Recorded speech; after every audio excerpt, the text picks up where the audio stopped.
Bien-aimés dans le Seigneur, nous vous saluons tous au nom de Jésus. Bienvenue à notre émission de ce jour. Nous sommes dans la joie de vous rencontrer encore sur Congo Mikili pour commencer à partager encore la parole de Dieu qui nous garde en vie, qui nous garde forts en Christ, qui nous garde forts, comme j'ai dit.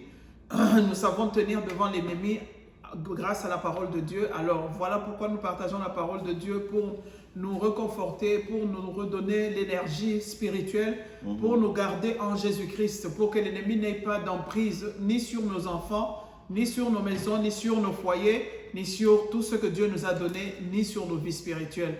Alors nous sommes heureux de savoir que vous êtes nombreux à nous suivre en ce moment, et nous allons continuer notre émission comme nous l'avons commencé la fois passée. Nous allons continuer l'émission, on n'avait pas terminé, n'est-ce pas? Oui. Alors nous allons continuer, c'est le même thème. Nous sommes un peu dérangés par le temps qu'on a sur Congo Mikili. C'est toujours pas suffisant, mais nous continuons à prier, et nous savons que vous priez aussi pour nous, pour que nous ayons suffisamment de temps pour terminer un thème quand nous le commençons. Parce que quand on arrête petit à petit, je crois qu'il y a des gens qui n'arrivent pas à se retrouver. Mais ne vous en faites pas, notre Dieu est vivant, il est assis sur le trône de gloire. Très très bientôt, nous allons augmenter notre temps sur Congo Mikili. Comme ça, nous pourrons bien parler et bien nous exhorter. Que Dieu vous bénisse d'être nombreux à nous suivre. Je vais sans plus tarder passer la parole au pasteur. Bien-aimés dans le Seigneur, que la paix et la joie de notre Seigneur soient toujours dans votre maison et dans votre vie. Amen. La Bible nous dit, réjouissez-vous toujours dans le Seigneur. La joie du Seigneur, c'est notre force. Amen. Mais il y a des moments où nous devons nous battre pour cette joie, qu'elle reste dans le foyer. C'est pour ça que la fois passée, nous avions commencé ce sujet parlant de 6 stratégies pour garder l'ennemi loin. Parce que quand l'ennemi vient, il vient voler la joie. Et quand nous avons la joie dans le foyer, quand la joie dans le Seigneur est là, la joie dans le mariage est là.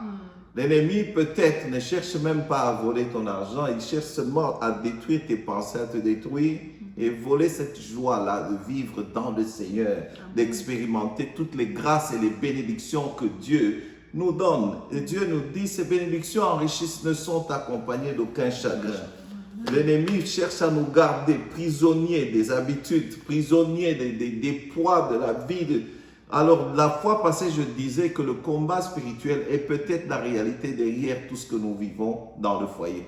C'est pour ça que nous avons entrepris de donner quelques stratégies qui vont nous aider à éloigner l'ennemi contre nous, et loin de nos maisons, loin de nos vies. Premièrement, nous avions dit qu'il faudra accepter Jésus comme Seigneur.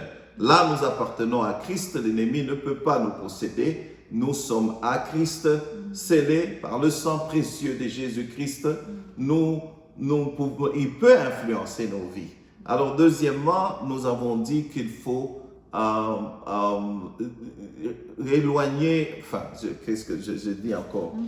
Deuxièmement, nous avions dit qu'il faudra... Aujourd'hui, nous allons parler de résister à Satan. D'abord, nous avons dit, j'ai oublié le fil de mes idées, je vais essayer de lire un peu. Nous avons dit qu'il faut renoncer, rejeter, dénoncer toutes les anciennes alliances avec l'ennemi. Nous avions expliqué la fois passée. Alors aujourd'hui, nous allons parler de résister au diable. La Bible nous dit, soumettez-vous à Dieu, résistez au diable, il fuira loin de vous. C'est la 4e stratégie que nous avions commencé la fois passée. Alors aujourd'hui, voyons comment nous allons résister. Dans Éphésiens, le chapitre 6, la Bible nous dit, prenez avec vous les armes spirituelles. La bonne nouvelle, la mauvaise nouvelle, c'est que le diable est déterminé à nous détruire. Mais la bonne nouvelle, c'est que Dieu ne nous a pas laissés seuls, il nous a donné des armes. En d'autres termes, des stratégies. Donc, premièrement, sans tarder, la première stratégie, c'est la ceinture. Ayez à vos reins la ceinture de la vérité. Ça veut dire remplacer les mauvaises pensées, les pensées destructives que l'ennemi injecte en nous par les pensées de Dieu. C'est ça, la vérité de Dieu. Le plan de l'ennemi, il est simple. Décourager les enfants de Dieu, les chrétiens, de louer et adorer Dieu. Distraire les chrétiens de servir Dieu et enfin de pousser les chrétiens à la désobéissance. Le plan du diable est simple. Mais quand les tentations viennent, nous devons résister aux tentations. Nous devons remplacer. Donc dans nos pensées, que l'ennemi a injecté les mauvaises pensées. Quand les tentations viennent, nous devons opposer ou résister comme Jésus l'avait fait, ces mauvaises pensées avec la vérité de Dieu. Confronter. Donc savoir confronter ce que l'ennemi essaye de nous dire par la vérité de Dieu, c'est ce que ça veut dire.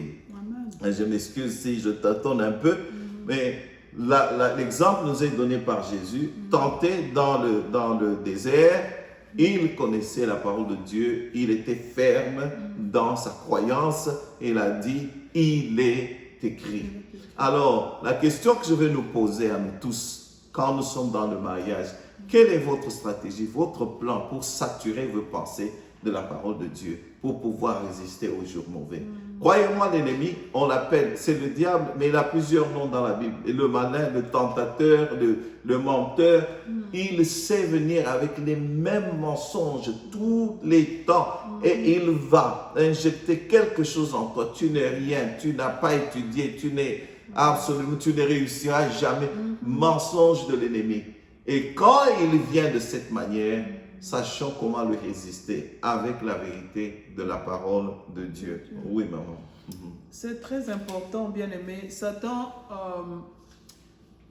nous le faisons petit par moment.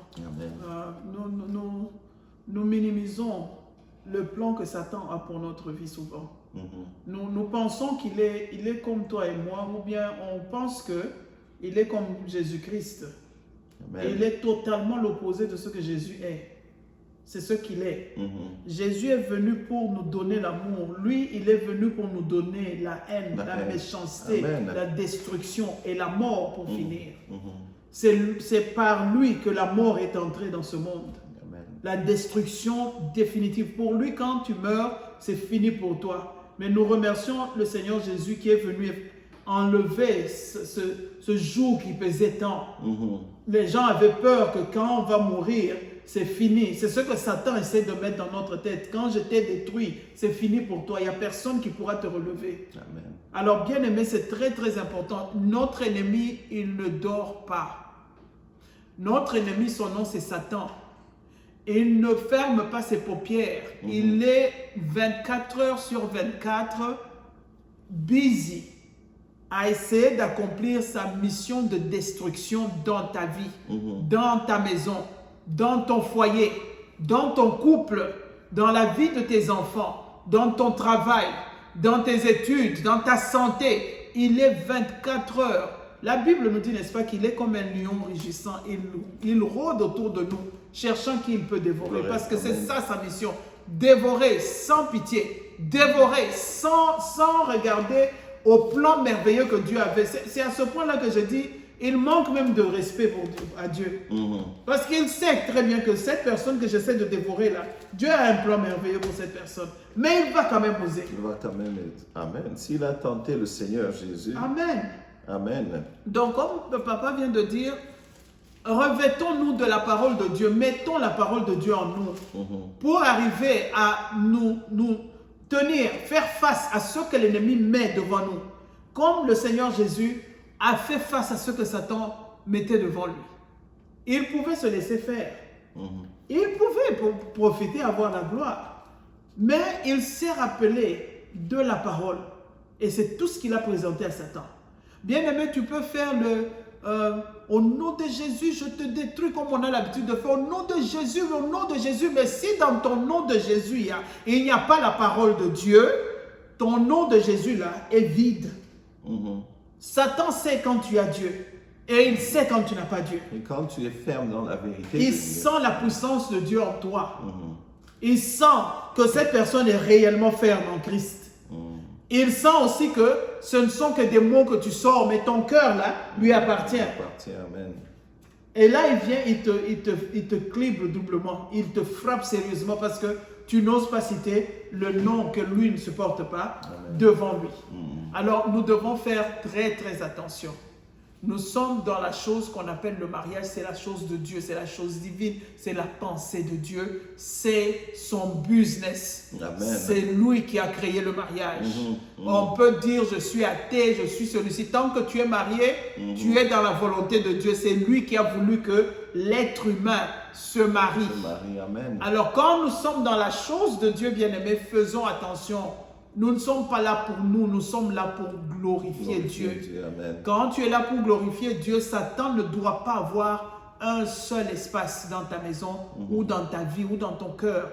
Tu dois le tenir à distance. Voilà pourquoi nous étudions ces stratégies. C'est pour arriver à détecter d'abord ce qui est de Satan, de ce qui est de Dieu, et savoir nous opposer à cela, faire face à cela avec l'assurance en Jésus-Christ et arriver à chasser cela loin de nous. Voilà pourquoi c'est très important la partie dont on vient de développer. Nous devons réellement nous remplir de la présence de Dieu. La présence de Dieu, Amen. de la parole de Dieu. Amen. La parole de Dieu crée en nous un cœur nouveau, réjouit nos cœurs et nous affermit. Et nous connaissons ce que Dieu dit. Quand les médecins ont déclaré autre chose, toi tu sais ce que Dieu a dit à ton sujet.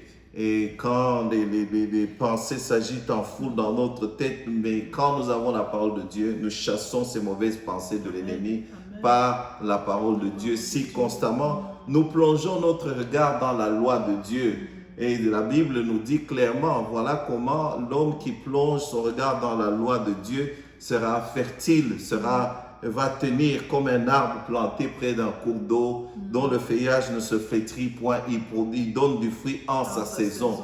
Et il est verdoyant, plein de sève, ferme, même dans sa vieillesse, il produira des fruits. C'est la parole de Dieu qui nous le dit. Donc la ceinture de la vérité. La Bible nous dit aussi, deuxième stratégie, mettez la cuirasse de la justice. Simplement dit l'obéissance. Amen. Donc disons-le simplement, l'obéissance. Au moment où je parle, moi-même, mon épouse, au moment où je parle, mon frère, ma soeur, tu sais ce que Dieu est en train de dire, de mettre le doigt pour te demander d'arrêter de faire, simplement.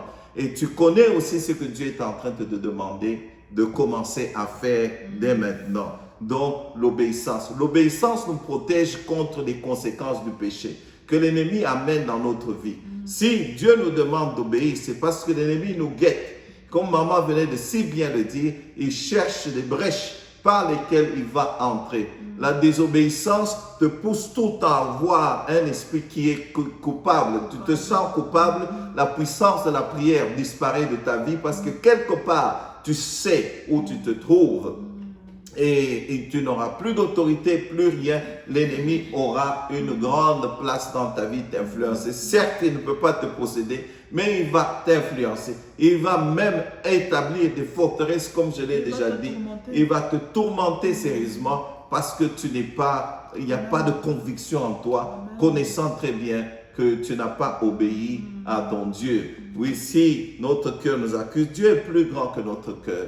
Donc, il voit. Amen, amen. L'ennemi, comme papa l'a dit au début, il est le malin. Amen. Et moi, j'ajoute qu'il est le maître de la contrefaçon. Quand Jésus a façonné quelque chose, lui vient faire la contrefaçon de ce que Jésus a façonné. Jésus a créé ton cœur pour que ton cœur soit pur devant de lui. Amen. Pour que ton cœur lui appartienne. Pour que lui, il ait d'emprise sur toi. Que lui, Jésus, domine sur ta volonté. Amen. Que lui, Jésus, domine sur ton être intérieur et extérieur. Satan vient lui faire le contraire de Jésus en mettant la désobéissance. Quand Jésus n'a plus de domination sur toi, Amen. Ça veut dire que tu as ouvert une porte à la désobéissance.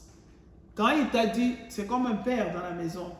Quand tu remarques que tu dis à ton fils, fais ceci, fais cela, il obéit malgré les murmures, il obéit, mais à un certain âge, l'enfant se sent qu'il est maintenant à mesure de te dire non. Il sent qu'il peut dire non et désobéir.